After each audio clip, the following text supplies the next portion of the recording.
Hello students, हम पढ़ रहे हैं मोल कंसेप्ट में थ्योरी से रिलेटेड पोर्शन, जिसमें लास्ट लेक्चर में हमने पढ़ा था लॉज ऑफ केमिकल कॉम्बिनेशन। और आज वाले लेक्चर में हम देखने वाले हैं क्या यूनिट से रिलेटेड जितनी भी थ्योरीज हैं। इसके अलावा आज एक और छोटी सी चीज देखेंगे, साइंटिफिक नोटेशन। किसी भी नंबर को साइंटिफिक नोटेशन में कैसे रिप्रेजेंट करते हैं और उनका एडिशन, सब्ट्रैक्शन या डिवीजन, मल्टीप्लिकेशन कैसे होता है।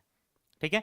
वैसे इस थ्योरी वाले पोर्शन में एक सिग्निफिकेंट फिगर्स वाला भी पोर्शन है बेटा, लेकिन वो हम कवर करेंगे नेक्स्ट वाले लेक्चर में। अदरवाइज आज का लेक्चर बहुत ज्यादा लेंदी हो जाएगा।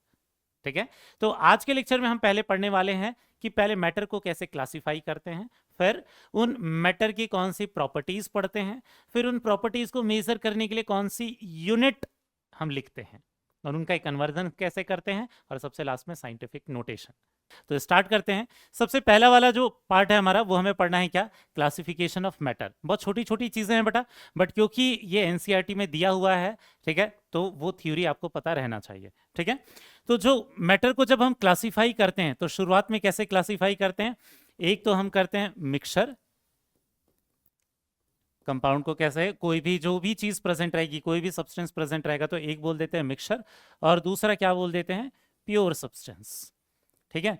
प्योर सब्सटेंस अब किसको बोलते हैं, प्योर सब्सटेंस हम किसको बोलते हैं, दो तरीके की चीजों को बोलते हैं। एक, अगर हमारे पास कोई भी एलिमेंट प्रेजेंट है तो उसे भी हम क्या कहते हैं, प्योर सब्सटेंस। और एलिमेंट के अलावा अगर कोई कंपाउंड प्रेजेंट है तो उन कंपाउंड को भी हम क्या बोलते हैं, प्योर सब्सटेंस। कंपाउंड कहने का मतलब दो अलग अलग एलिमेंट के कंबाइन होने से जो बनेगा, जैसे एग्जांपल के लिए H2O, ठीक है, या CO2, या फिर PH3, ऐसे जो दो अलग अलग एलिमेंट से मिलकर जो बनते हैं उनको क्या बोलते हैं, कंपाउंड। तो अगर एक ही तरीके का कंपाउंड प्रेजेंट है तो उसे हम क्या बोलते हैं, प्योर सब्सटेंस। जैसे H2 और H2 ही प्रेजेंट है, सिर्फ H2 ही प्रेजेंट है सैंपल के अंदर, तो हम बोलेंगे उसे क्या चीज, प्योर सब्सटेंस। लेकिन एलिमेंट को भी हम क्या मानते हैं, प्योर सब्सटेंस, जिसमें एक ही तरीके के एटम्स प्रेजेंट होंगे। जैसे सिर्फ और सिर्फ सोडियम के एटम ही प्रेजेंट है, या सिर्फ और सिर्फ सिल्वर के एटम ही प्रेजेंट है, इन एलिमेंट्स को भी हम क्या मानेंगे, प्योर सब्सटेंस।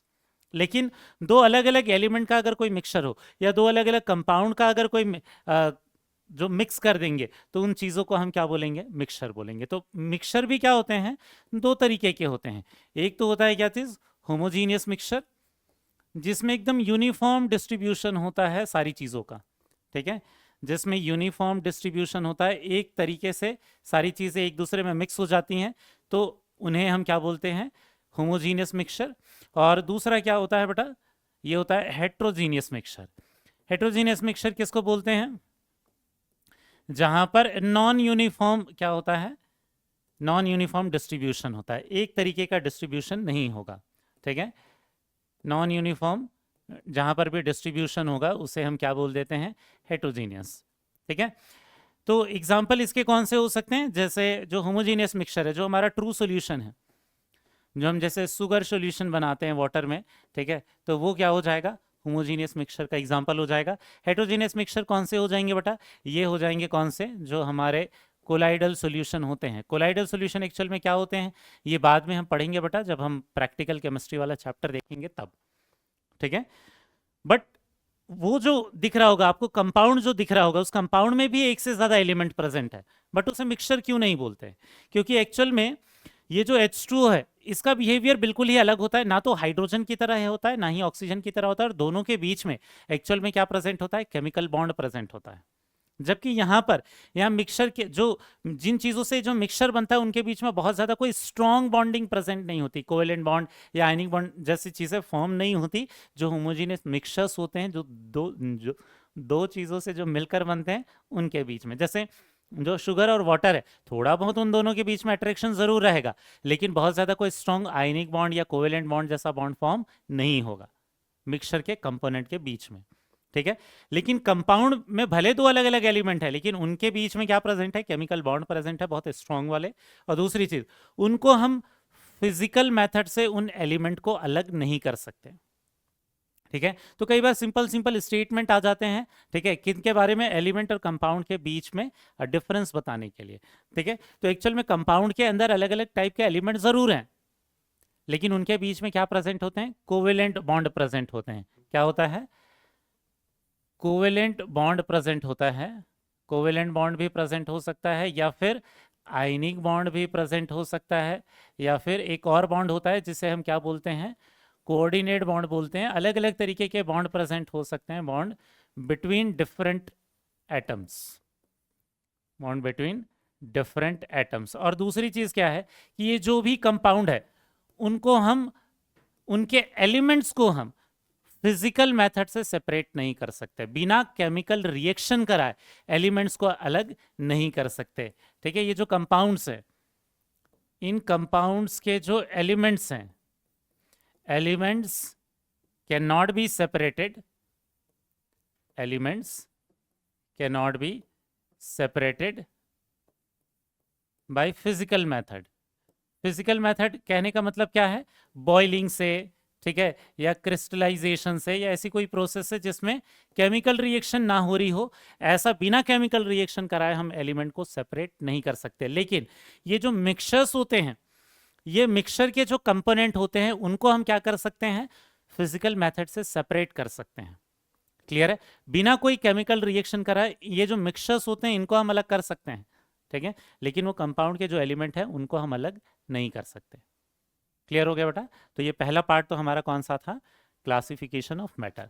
ठीक, अब दूसरी चीज आ जाते हैं, जब हम इन्हीं चीजों के बारे में पढ़ते हैं, प्योर सब्सटेंसेस के बारे में पढ़ते हैं, ठीक है, तो उनकी कोई ना कोई प्रॉपर्टीज के बारे में पढ़ते हैं, उसका मास देखेंगे, उसका वॉल्यूम देखेंगे, ठीक है, इन सारी चीजों को मेजर करते हैं। तो जो प्रॉपर्टीज होती हैं उनको भी हम दो तरीके से क्लासिफाई करते हैं। किसी भी सब्सटेंस की जब हम प्रॉपर्टीज को पढ़ते हैं तो उसको दो तरीके से क्लासिफाई करते हैं। एक तो हम क्या बोलते हैं, फिजिकल प्रॉपर्टीज, और दूसरा हम क्या बोलते हैं बेटा, केमिकल प्रॉपर्टीज। ठीक है, प्रॉपर्टीज को दो तरीके से हम क्या करते हैं, क्लासिफाई करते हैं। अब इन दोनों का मतलब क्या है, फिजिकल प्रॉपर्टीज कहने का मतलब क्या है कि उनके कुछ ऐसी चीजों का मेजरमेंट करेंगे जो कि बिना केमिकल रिएक्शन करवाए हो जाएगा। ठीक है, जैसे उसका मास मेजर करेंगे, या उसका वॉल्यूम मेजर करेंगे, ठीक है, या फिर उसी का मेल्टिंग पॉइंट मेजर करेंगे, या फिर उसका बॉइलिंग पॉइंट मेजर करेंगे, ठीक है, या उसकी डेंसिटी मेजर करेंगे। ये सारी जो प्रॉपर्टीज होती हैं, इन प्रॉपर्टीज को हम क्या बोलते हैं बेटा, फिजिकल प्रॉपर्टीज। ये ऐसी प्रॉपर्टीज है जिसको बिना केमिकल रिएक्शन करवाए हम मेजर कर सकते हैं। ठीक है, वहीं पर केमिकल प्रॉपर्टीज किसको बोलते हैं, जहां पर केमिकल रिएक्शंस करवाते हैं। जब किसी सब्सटेंस की केमिकल रिएक्शन के बारे में पढ़ते हैं, चाहे वो कोई एक एलिमेंट हो चाहे वो कंपाउंड हो, जब उसके केमिकल रिएक्शन को पढ़ते हैं तब उसे क्या बोलते हैं, केमिकल प्रॉपर्टीज। कहने का मतलब हमारा सब्सटेंस ऑक्सीजन के साथ कैसे रिएक्ट कर रहा, या एसिड के साथ कैसे रिएक्ट कर रहा, बेस के साथ कैसे रिएक्ट कर रहा, ये जो रिएक्शंस होती हैं उन्हें हम क्या बोलते हैं, केमिकल प्रॉपर्टीज बोलते हैं।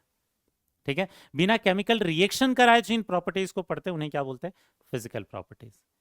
क्लियर हो गया बेटा?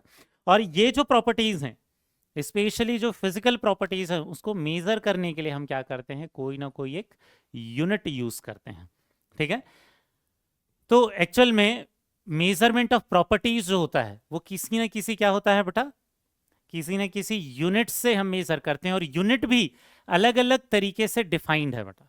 ठीक है, जैसे मेजरमेंट ऑफ प्रॉपर्टीज करने के लिए भी, प्रॉपर्टीज को मेजर करने के लिए भी दो अलग अलग तरीके की यूनिट बहुत ज्यादा यूज होती है। एक होता है कौन सा, मेट्रिक सिस्टम बोलते हैं हम, जिसमें मीटर को बेस बनाते हैं, और दूसरा हम क्या बोलते हैं कि इंग्लिश सिस्टम होता है, लेकिन इसको हम लोग यूज नहीं करते। ठीक है, पूरे इंटरनेशनल लेवल पर जो स्टैंडर्ड मानते हैं उसे कौन सा मानते हैं बेटा, मेट्रिक सिस्टम को मानते हैं। और यही जो मेट्रिक सिस्टम है वो बाद में ही हम अब उसे क्या बोलते हैं, एसआई यूनिट। ठीक है, तो ये जो इंटरनेशनल लेवल पर जिस चीज को वैलिडिटी मिली हुई है वो कौन सी है, एसआई यूनिट्स हैं। ठीक है, इंटरनेशनल लेवल पर जो स्टैंडर्ड्स यूनिट होती हैं उन्हें एसआई यूनिट बोलते हैं, और वो एक्चुअल में मैट्रिक सिस्टम से ही बनकर आई हैं। मैट्रिक सिस्टम किसको बोलते हैं, जिसमें डिस्टेंस को मीटर में हम लेते हैं। ठीक है, उसको बेस बनाकर जो बाकी यूनिट्स निकल कर आई हैं उन्हें हम बोलते हैं मैट्रिक सिस्टम। ठीक है, और उन्हीं के बारे में हम ज़्यादा पढ़ते हैं। ठीक है, इंडिया में और बहुत सारी कंट्रीज में मैट्रिक सिस्टम ही ज़्यादा यूज होता है, क्योंकि यही क्या है, स्टैंडर्ड है।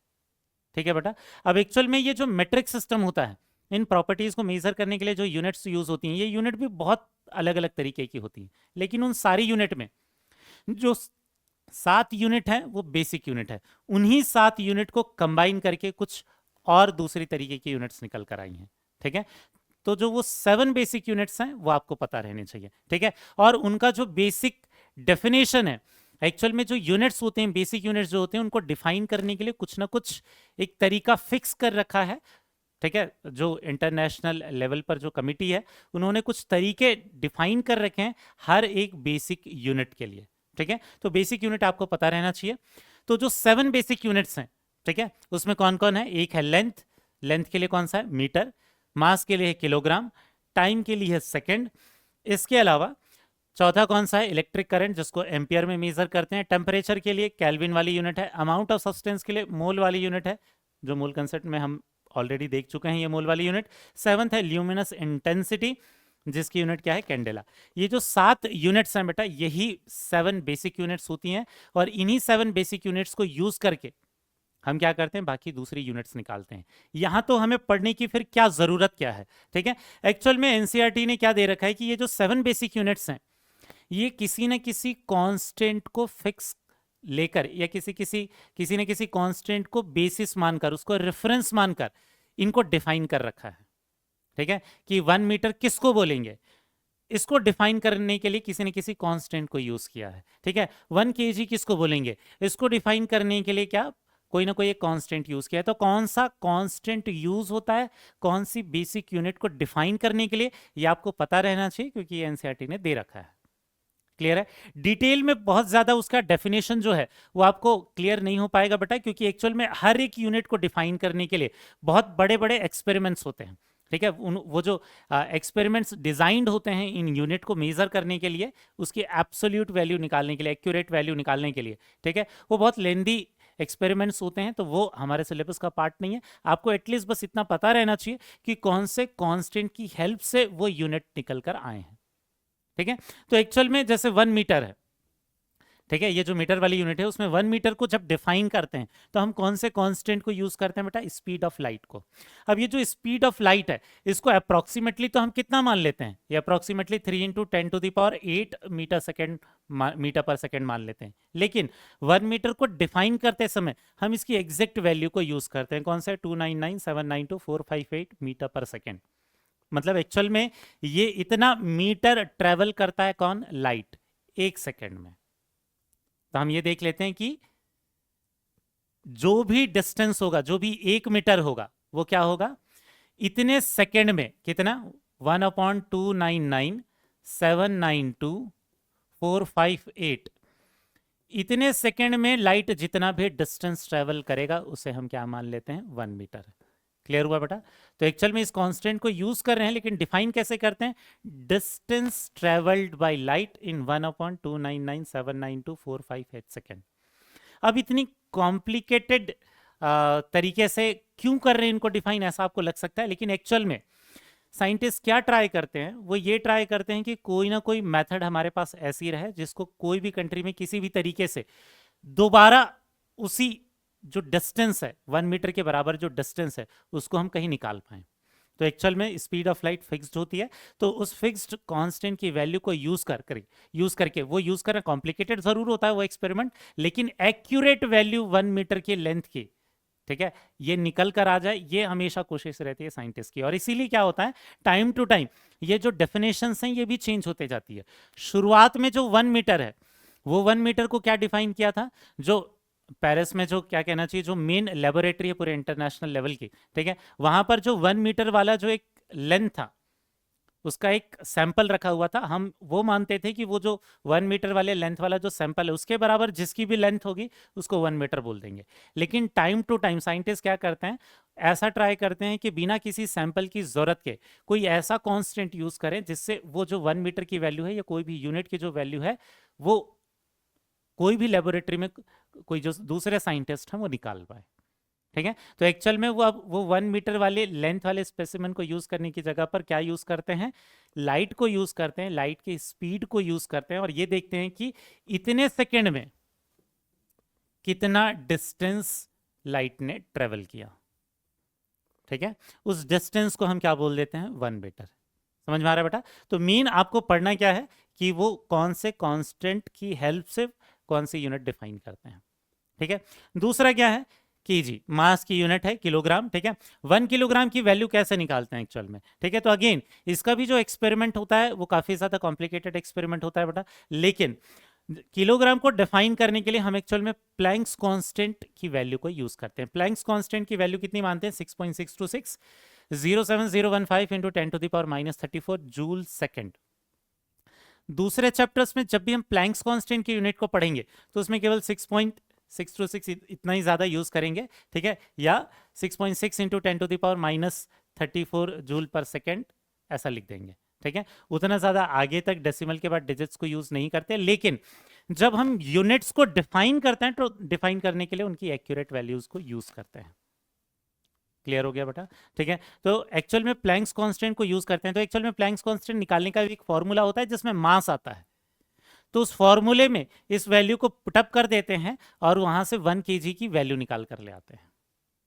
क्लियर है, वो जो भी मास रहेगा जो 1 केजी का रहेगा उससे प्लैंक्स कांस्टेंट की वैल्यू निकाल कर लाते हैं, ठीक है। तो वो उस मास को डिफाइन करने के लिए हम क्या यूज करते हैं, प्लैंक्स कांस्टेंट, ठीक है। क्योंकि वो एक्सपेरिमेंट हमारे सिलेबस का पार्ट नहीं, तो आपको डिटेल में इतना ज़्यादा क्लियर होगा नहीं कि ये कैसे करते हैं, बट आपको याद रखना है कि कौन से कांस्टेंट की हेल्प से इसे डिफाइन करते हैं, ठीक।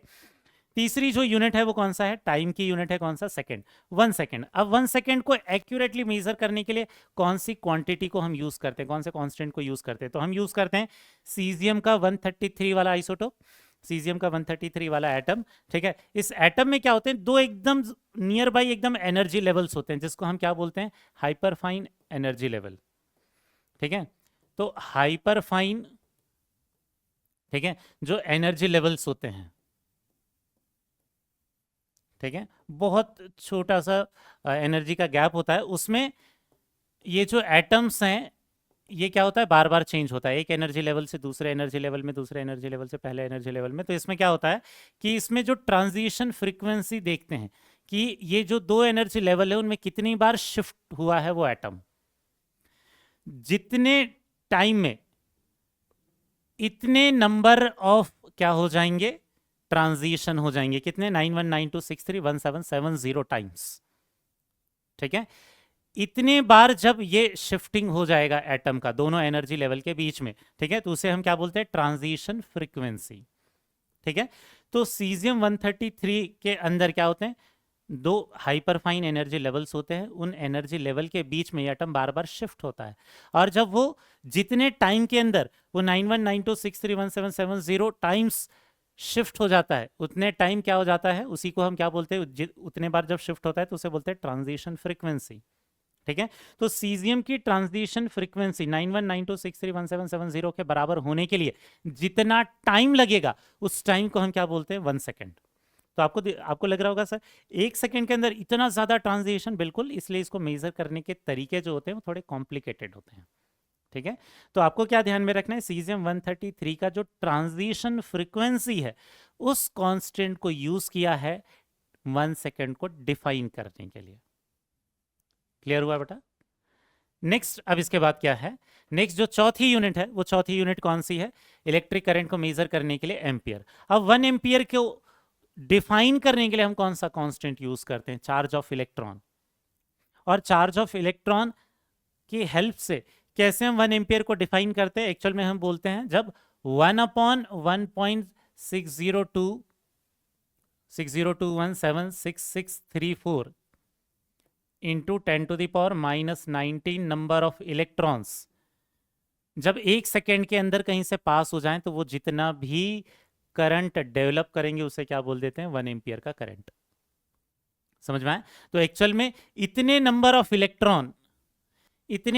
इलेक्ट्रॉन जब एक सेकेंड के अंदर एक पॉइंट से पास होने के बाद जो भी करंट प्रोड्यूस करते हैं उसे हम क्या बोलते हैं, 1 एम्पियर। लेकिन एक्चुअल में ये जो नंबर आया है ये कहां से आया है, ये चार्ज ऑफ इलेक्ट्रॉन के कांस्टेंट को यूज करके लाया हुआ है, ठीक है। तो चार्ज ऑफ इलेक्ट्रॉन वाले कांस्टेंट को यूज करके फिर हम डिफाइन करते हैं 1 एम्पियर। 1 अपॉन, यहां पर कौन सा नंबर लिख रहे हैं, चार्ज ऑफ इलेक्ट्रॉन जो होता है 1.6 into 10 to the power -19 coulomb normally लिख देते हैं हम, ठीक है।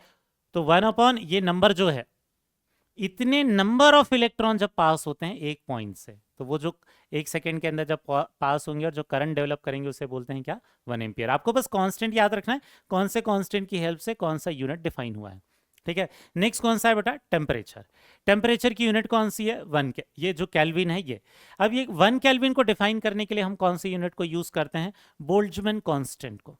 बोल्ट्जमैन कांस्टेंट की वैल्यू कितनी है, 1.380649 इंटू 10⁻⁻³ जूल पर केल्विन।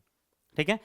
अब एक्चुअल में इस डाटा से 1 केल्विन को कैसे डिफाइन कर देते हैं, इतना टेम्परेचर चेंज जो कि एक पार्टिकल की एनर्जी को इतने जूल से बढ़ा देगा।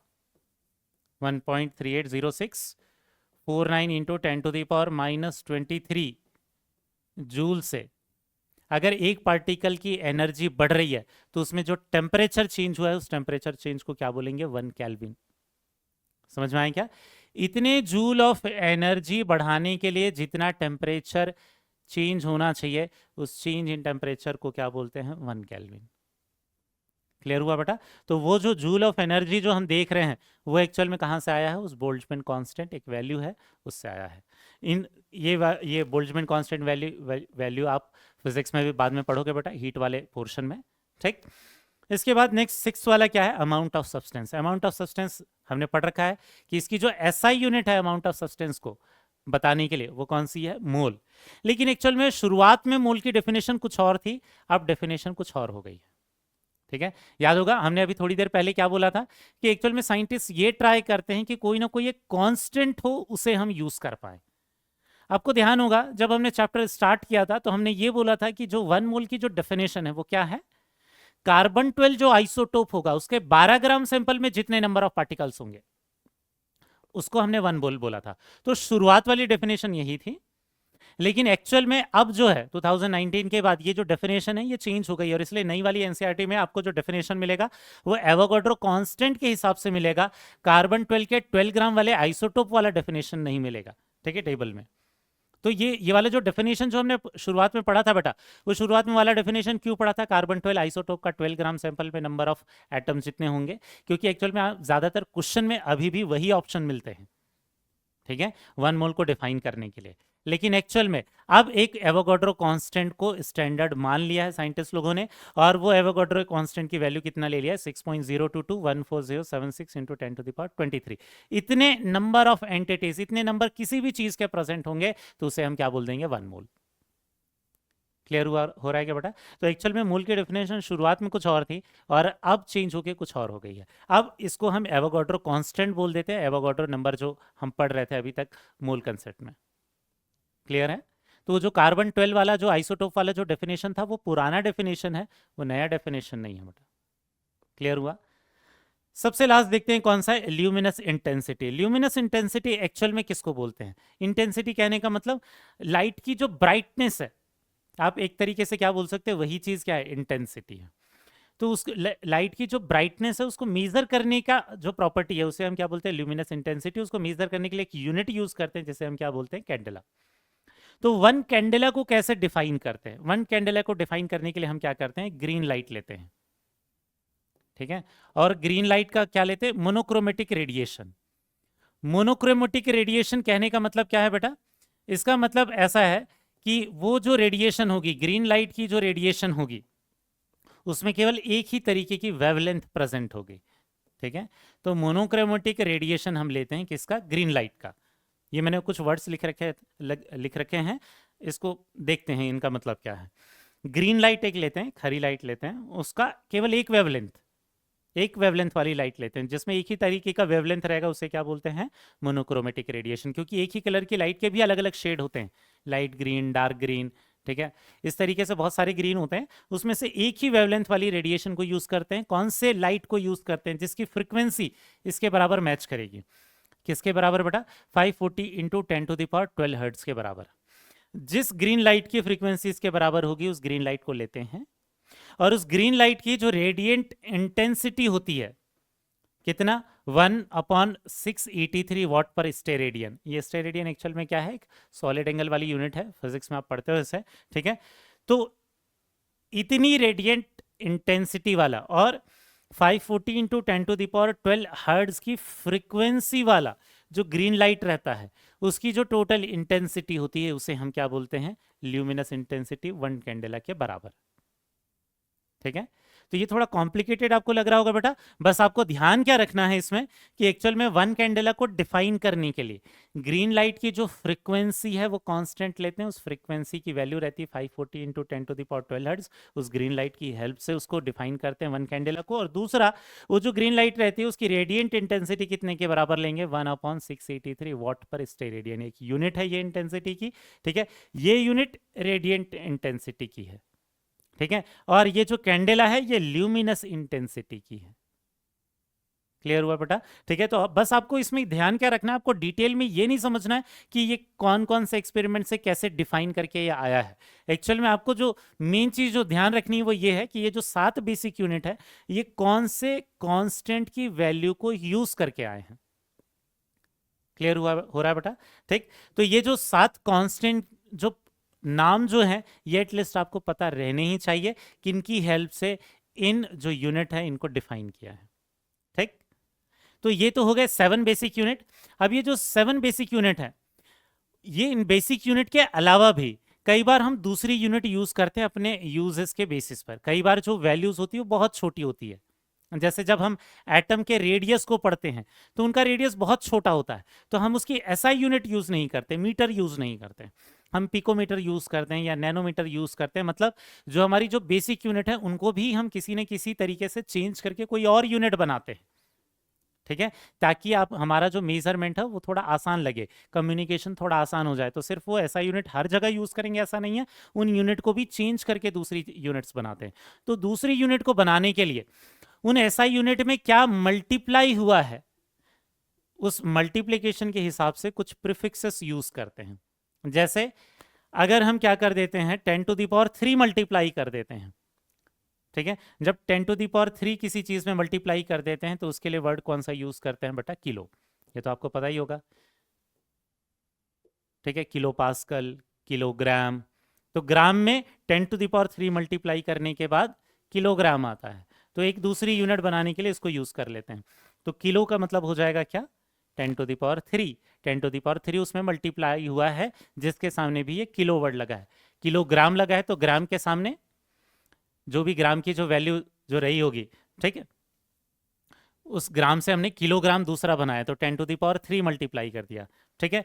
ये जो किलो है इसको रिप्रेजेंट करने के लिए हम क्या करते हैं, केजी लिखते, किलोग्राम के लिए केजी लिखते हैं, सिर्फ किलो के लिए स्मॉल के लिखते हैं, ठीक है। कुछ इसी तरीके से ये सारे जो नंबर्स हैं, ये नंबर जब मल्टीप्लाई होते हैं तो कौन सा प्रीफिक्स यूज होता है ये भी एनसीईआरटी ने दे रखा है, तो इसका आपको बेसिक आइडिया पता रहना चाहिए। इसमें से हर किसी की जरूरत हमें कैलकुलेशन के समय तो नहीं पड़ती, बट ये बेसिक आइडिया होना चाहिए।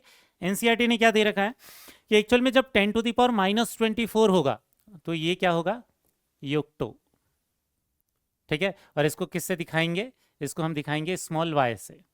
वहीं पर जब 10⁻24 होगा तो इसे हम क्या बोलते हैं, योटा, इसको किससे दिखाएंगे, कैपिटल वाई से दिखाएंगे, ठीक। वैसे ही जब 10⁻21 मल्टीप्लाई होगा तो इसे क्या बोलते हैं, जेप्टो, इसको दिखाएंगे जेड से, स्मॉल जेड से, ठीक है, क्योंकि ये छोटे नंबर मल्टीप्लाई हो रहे तो शुरुआत में यूजुअली छोटे नंबर हो रहे, छोटे लेटर से दिखाते हैं, और जो बहुत बड़े वाले नंबर होते हैं उनको कैपिटल लेटर से दिखाते हैं, ठीक है। वैसे ही ये जो होता है ये क्या होता है, जीटा, ठीक है, ये जीटा होता है और इसको हम किससे दिखाते हैं, कैपिटल जेड से। वहीं पर 10⁻ जो -18 है ये क्या होता है, ये होता है एटो, और इसको किससे दिखाते हैं, स्मॉल ए से। वहीं पर 10⁻18 जो है ये क्या होता है, एक्सा, इसको दिखाते हैं किससे, कैपिटल ई से, ठीक। वैसे ही जो 10⁻−15 होता है ये होता है क्या, फेम्टो, कुछ जगह पर फर्मी भी लिखा हुआ मिलेगा आपको, ठीक है, एफ से दिखा देते हैं। यहीं पर जो 10⁻15 है इसको हम किससे दिखाते हैं, इसको हम दिखाते हैं पेटा, पेटा से लिखते हैं, या फिर कैपिटल पी से दिखाते हैं, ठीक। इसके बाद देखना बेटा जो 10⁻−12 है इसके लिए वर्ड कौन सा यूज करते हैं, पिको। इस वाले वर्ड को जरूर हम बहुत ज्यादा यूज किया करेंगे पिकोमीटर पढ़ते समय, जब आगे जाके दूसरे चैप्टर्स में पिकोमीटर, जब रेडियस या दूसरी चीजों की यूनिट देखेंगे तो इसमें ये पिको बहुत यूज होगा। स्मॉल पी से दिखाते हैं उसे। 10⁻−9 को क्या बोलते हैं, नैनो, ये तो बहुत सारे लोगों को पता होगा। 10⁻−6 इसे हम क्या बोलते हैं, माइक्रो, इसको किससे दिखाते हैं, म्यू से दिखाते हैं वैसे इसे। नेक्स्ट वाला देखते हैं 10 टू द पावर जब -3 रहता है तो उसके लिए हम प्रीफिक्स क्या यूज करते हैं, मिली, ठीक है, स्मॉल m से। यहीं जब 10 टू द पावर -2 होता है तो हम क्या यूज करते हैं, सेंटीमीटर में जैसा होता है, स्मॉल सी से इसे दिखाते हैं, ठीक है, इमोशनल वाला सेंटी नहीं, ठीक है। 10 टू द पावर -1 जब होता है तो हम इसे क्या बोलते हैं, डेसी, देसी नहीं है बेटा, ठीक है, स्मॉल डी से दिखाएंगे। नेक्स्ट अगर 10 रहेगा तो 10 किसके लिए दिखाते हैं, डेका के लिए दिखाते हैं, और इसके लिए क्या लिखते हैं, डी ए लिखते हैं, ठीक है, ये डेका रहेगा और इसके लिए लिखते हैं d a. Next 10 to the power अगर 2 रहता है तो इसके लिए हम क्या लिखते हैं, हेक्टो, ठीक है, और किससे दिखाते हैं, स्मॉल एच से दिखाते हैं। किलो के बाद वाले जितने भी सिंबल रहेंगे सब कैपिटल लेटर्स में रहेंगे, ठीक है। किलो के बाद 10 टू द पावर 6 रहेगा तो क्या लिखते हैं, मेगा, मेगाबाइट सुना होगा आपने, ठीक है, एमबी जीबी जो आया हुआ है, ठीक है, इसको दिखाते हैं कैपिटल एम से। वहीं जो 10 टू द पावर 9 है उसको क्या बोलते हैं, गीगा, गीगाबाइट सुना होगा बेटा आपने, ठीक है। यहीं 10 टू द पावर 12 जो होता है ये क्या होता है, टेरा, इसको दिखाते हैं किससे, कैपिटल टी से, टेराबाइट, गीगाबाइट, मेगाबाइट, ये सुना होगा आपने, ठीक है।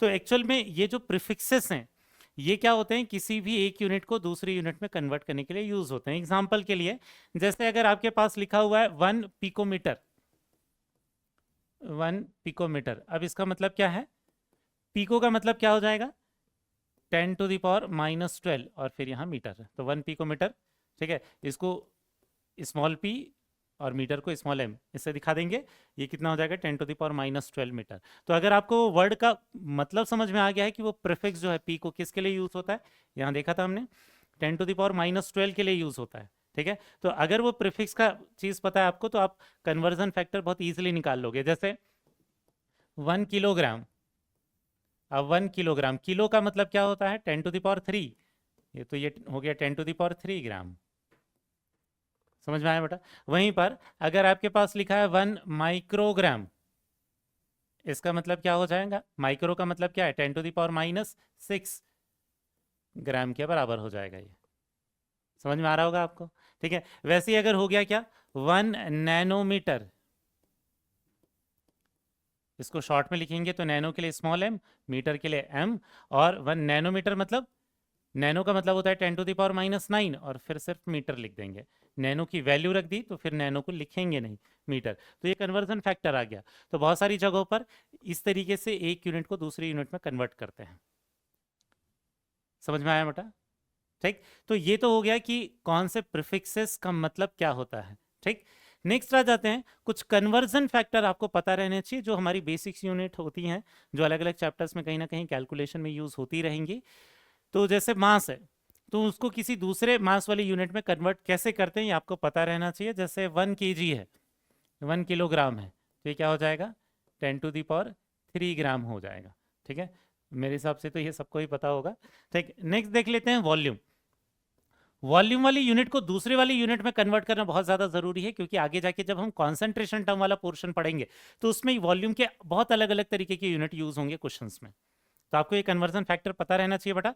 एक्चुअल में जो 1 मीटर क्यूब होता है ये तो क्या हो गया, एसआई यूनिट हो गया किसका, वॉल्यूम का, ठीक। इसको अगर हम लीटर में कन्वर्ट करेंगे तो ये कितना हो जाता है, 1000 लीटर। और जो लीटर होता है उसको कई बार एक्चुअल में 1 डेसीमीटर क्यूब भी बोल देते हैं, ठीक है। तो जहां पर भी डेसीमीटर क्यूब लिखा है तो आपको समझ लेना है कि वो लीटर के बराबर ही है, ठीक है। वहीं पर जो 1 लीटर होता है वो किसके बराबर होता है, 1000 ml के बराबर होता है। और 1 ml को ही कई बार हम और क्या लिख देते हैं, 1 सेंटीमीटर क्यूब भी लिख देते हैं। तो कहीं पर अगर आपको सेंटीमीटर क्यूब लिखा हुआ मिल रहा है, या इसी को सीसी करके भी लिख देते हैं कभी कभी, ठीक है। 1 सेंटीमीटर क्यूब 1 ml के बराबर होगा, 1000 ml मिलकर 1 लीटर बनाएंगे और 1000 लीटर मिलकर 1 मीटर क्यूब होंगे, ठीक है। तो ये कुछ कन्वर्जन वाले जो फैक्टर्स हैं ये आपको पता होने चाहिए बेटा। इसकी जरूरत केमिस्ट्री में बहुत ज्यादा पड़ेगी वॉल्यूम के यूनिट की, ठीक। नेक्स्ट आ जाते हैं डेंसिटी पर। डेंसिटी का फॉर्मूला आपको पता होगा, डेंसिटी इज इक्वल टू क्या होता है, मास अपॉन वॉल्यूम। पढ़ा था हमने जब डेंसिटी ऑफ गैस पढ़ा था। तो यहाँ जब इसकी डेंसिटी की यूनिट बनाएंगे तो ऊपर कौन सा हो जाएगा, केजी, एसआई यूनिट देखेंगे तो, और वॉल्यूम का क्या हो जाएगा, मीटर क्यूब। तो इसकी जो एसआई यूनिट हो जाएगी डेंसिटी की, तो हो जाएगा किलोग्राम पर मीटर क्यूब। बट इसको हम बहुत ज्यादा यूज नहीं करते, इसकी जगह पर क्या यूज करते हैं, ये करते हैं ग्राम, और मीटर की जगह पर यूज़ करते हैं सेंटीमीटर क्यूब। और इसीलिए डेंसिटी के लिए एक और यूनिट ज़्यादा यूज़ करते हैं, कौन सा? ग्राम पर एम एल, क्योंकि 1 सेंटीमीटर क्यूब किसके बराबर होगा? 1 ml के बराबर होगा। ये वाली यूनिट जो है वो केमिस्ट्री में डेंसिटी के लिए बहुत ज़्यादा यूज़ होगी, भले वो एसआई यूनिट नहीं है। क्लियर हुआ बेटा? इसके बाद जो चौथी प्रॉपर्टी जो है वो है टेम्परेचर, और टेम्परेचर को मेजर करने के लिए हमारे पास 3 अलग अलग तरीके की यूनिट होती है। एक तो होता है कौन सा? केल्विन, ये एसआई यूनिट है, और केमिस्ट्री में ज़्यादातर कैलकुलेशन में हम एसआई यूनिट केल्विन वाले ही वैल्यू पुटअप किया करेंगे टेम्परेचर के लिए। लेकिन इसके अलावा बहुत ज़्यादा यूज़ होने वाला यूनिट और कौन सा है? Degree Celsius. इसके अलावा एक और भी यूनिट है टेम्परेचर को मेजर करने के लिए, वो क्या है? Degree Fahrenheit. अब इनके कन्वर्जन फैक्टर आपको ज़रूर पता रहने चाहिए बेटा। जो डिग्री सेल्सियस है, इसी को अगर हम मुझे केल्विन में कन्वर्ट करना है तो मैं क्या करूंगा? केल्विन की वैल्यू के निकालने के लिए डिग्री सेल्सियस की जो भी वैल्यू होगा उसमें कितना ऐड कर देंगे? 273.15।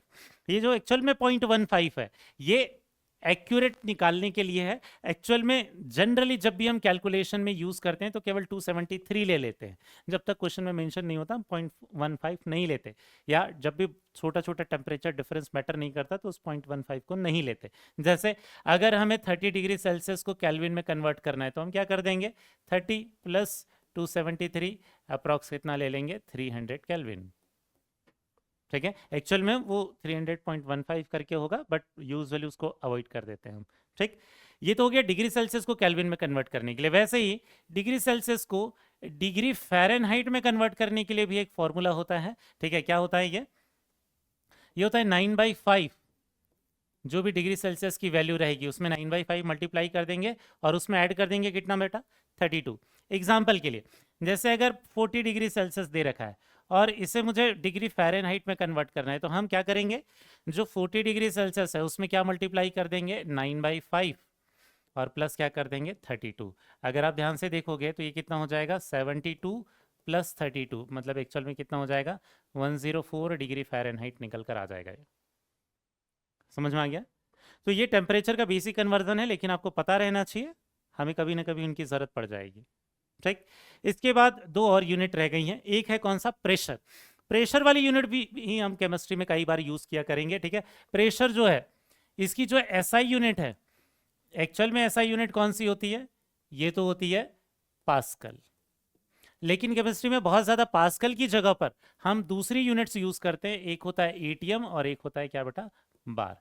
1 एटीएम और 1 बार, ये यूनिट हमने गैसेस सैंपल पढ़ते समय भी देखा था। 1 एटीएम की वैल्यू होती है केवल एक्चुअल में क्या चीज़?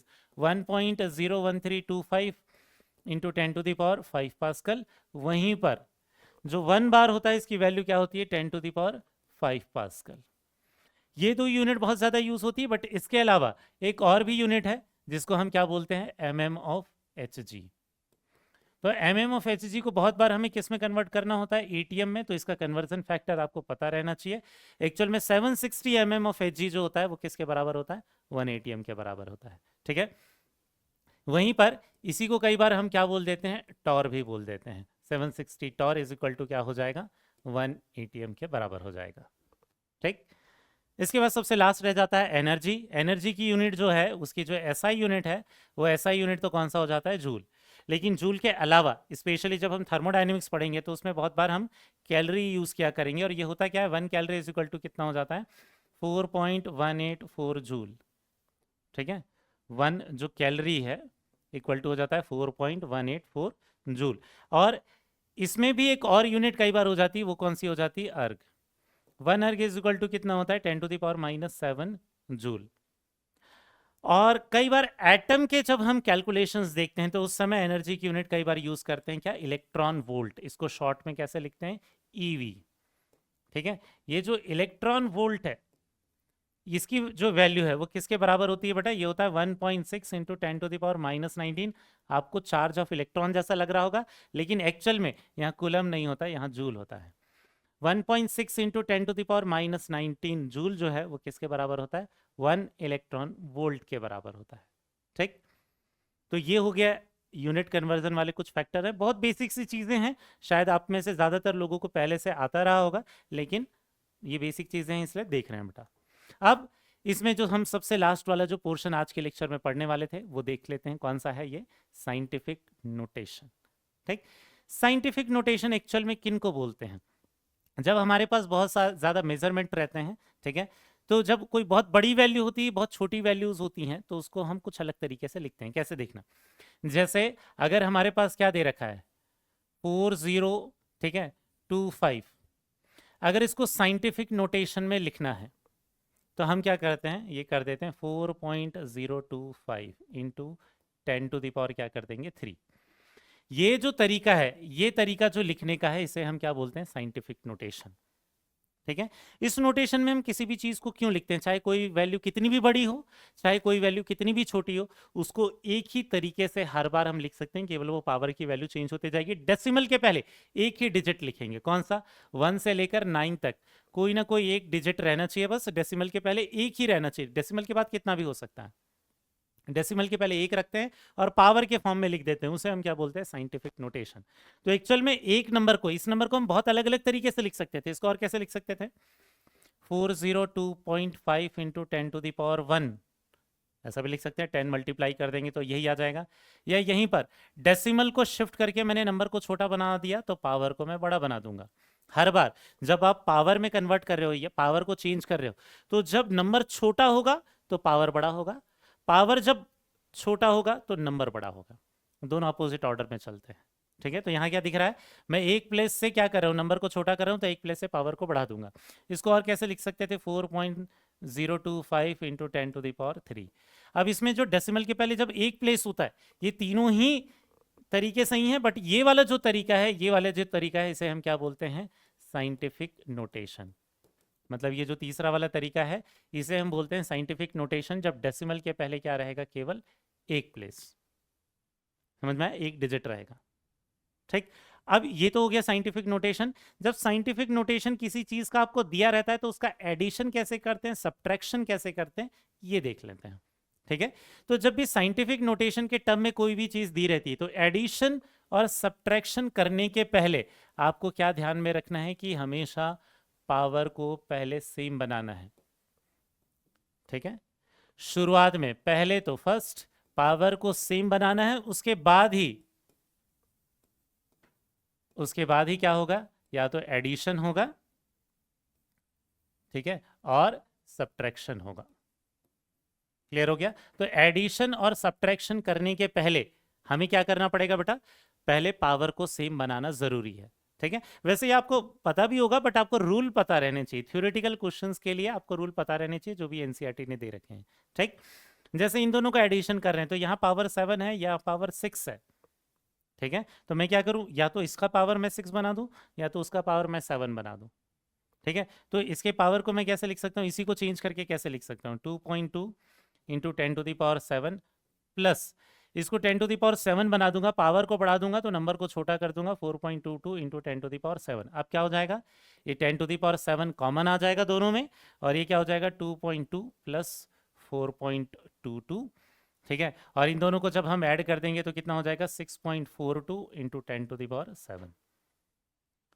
समझ में आ गया बेटा, तो एडिशन करते समय या सब्ट्रैक्शन करते समय पावर पहले सेम बनाना है, उसके बाद ये ऑपरेशन परफॉर्म करने। यहाँ नीचे देखना, यहाँ 9.5 इंटू 10⁻6 है, यहाँ 0.42 इंटू 10⁻5 है। सब्ट्रैक्ट करने के पहले यहाँ पर 9.5 इंटू 10⁻6 माइनस इसका भी पावर क्या, या तो मैं -6 बना दूं या दोनों को -5 बना दूं। तो इसको मैं -6 बनाऊंगा, मतलब पावर को छोटा कर रहा हूं, माइनस लगा है तो -6 छोटा होगा -5 से। तो इसको मैं 10⁻ क्या बना दूं, -6, और नंबर को फिर मैं क्या करूंगा, बड़ा बनाऊंगा। ये हो जाएगा कितना, 4.2। नंबर को बड़ा बनाऊंगा क्योंकि पावर को छोटा बना रहा हूं वहां पर, -5 से -6। अब यहाँ क्या हो जाएगा बेटा, 10⁻6 तो कॉमन हो जाएगा, ये हो जाएगा 9.5 माइनस 4.2। ये एक्चुअल में कितनी हो जाएगी वैल्यू, 9 में से ये हो जाएगा 5.3 इंटू हो जाएगा 10⁻6। समझ में आ गया। तो जब भी आप एडिशन या सब्ट्रैक्शन परफॉर्म कर रहे हो, तो हमेशा क्या ध्यान में रखना है कि पहले पावर सेम करोगे, उसके बाद ऑपरेशन परफॉर्म होगी। ठीक है, लेकिन जब अगर मल्टीप्लीकेशन और डिवीजन कर रहे हो तो ऐसा कोई रूल नहीं है। ठीक है, यहां कोई जरूरत नहीं है, कोई चेंज करने की जरूरत, no change in power required. आप चाहो तो कर सकते हो, लेकिन जरूरत नहीं है, उसके बिना भी ऑपरेशन परफॉर्म हो जाएंगे। जैसे इसको देखते हैं, 4.5 अपॉन 5 हो गया इंटू 10⁻15 है, तो यहाँ पावर चेंज करने की जरूरत नहीं, इसको ऊपर ले जाएंगे, जब 10⁵ ऊपर ले जाएंगे तो क्या हो जाएगा 10⁻⁻⁵ यहाँ सॉल्व हो जाएगा, ये कितना हो जाएगा, ये 0.9 हो जाएगा, तो ये हो जाएगा 0.9 इंटू 10⁻, ये कितना हो जाएगा 10। इसी को अगर साइंटिफिक नोटेशन में लिख दें तो ये कितना हो जाएगा 9 इंटू 10⁹ नंबर को एक प्लेस से बड़ा बना दिया, डेसिमल के पहले कोई एक आध डिजिट होना चाहिए। ठीक है, क्लियर हुआ क्या बेटा? नेक्स्ट दूसरा देखना, जैसे यहाँ मल्टीप्लीकेशन है, यहाँ मल्टीप्लीकेशन है तो 3 इंटू 4 मैं अलग कर दूं और उधर 10⁵ और 10�7 का ऑपरेशन अलग कर दूं। 4 दिया कितना हो जाएगा, ये 12, और 10⁵ और 7 क्या हो जाएगा, 5 और 7 ऐड हो जाएंगे, ये कितना हो जाएगा 12 इंटू 10⁻12। इसको अगर मैं साइंटिफिक नोटेशन में लिखूं तो 1.2 लिखना पड़ेगा, डेसिमल के पहले एक डिजिट, इंटू 10⁻, मैं क्या कर दूं इसे 13। समझ में आया बेटा? तो ये रूल है किसके लिए, साइंटिफिक नोटेशन अगर दिया रहे तो उसके लिए। ठीक है, तो आज के लेक्चर में जो दो चीजें हमें पढ़नी थी, क्या चीज, एक यूनिट और दूसरा साइंटिफिक नोटेशन से रिलेटेड थ्योरी, वो हमने कंप्लीट कर लिया। एक छोटा सा जो होमवर्क है वो आपके लिए है बेटा, ये क्या करना है, report result using appropriate rule of scientific notation. दो चीजें दे रखा है, बहुत बेसिक से कैलकुलेशन है। ठीक है, क्योंकि आज थ्योरी वाला लेक्चर था बेटा, तो बहुत ज्यादा इसमें न्यूमेरिकल नहीं बनते, बट आपको इसकी जो थ्योरी है वो जरूर ध्यान में रखनी है। ठीक है, तो अभी तक हमने जो पार्ट 2 जो हम पढ़ रहे हैं, theory related to mole concept, इसमें क्या क्या पढ़ लिया है। एक तो पढ़ लिया बेटा हमने क्या, जो कल पढ़ा था लॉज ऑफ केमिकल कॉम्बिनेशन, और एक यूनिट और साइंटिफिक नोटेशन की थ्योरी। नेक्स्ट वाले लेक्चर में जो हमारे पार्ट 2 को कंप्लीट कर देगा, वो क्या पढ़ने वाले हैं हम, अनसर्टेनिटी क्या होती है, एक्यूरेसी प्रिसीजन क्या होता है, और नंबर ऑफ सिग्निफिकेंट फिगर्स हम कैसे निकालते हैं। ये इन चीज़ों के लिए मिलेंगे नेक्स्ट वाले लेक्चर में। आज वाले लेक्चर को कंप्लीट यहीं पर करते हैं, खत्म यहीं पर करते हैं, मिलेंगे नेक्स्ट लेक्चर में बेटा। थैंक यू, बाय बेटा।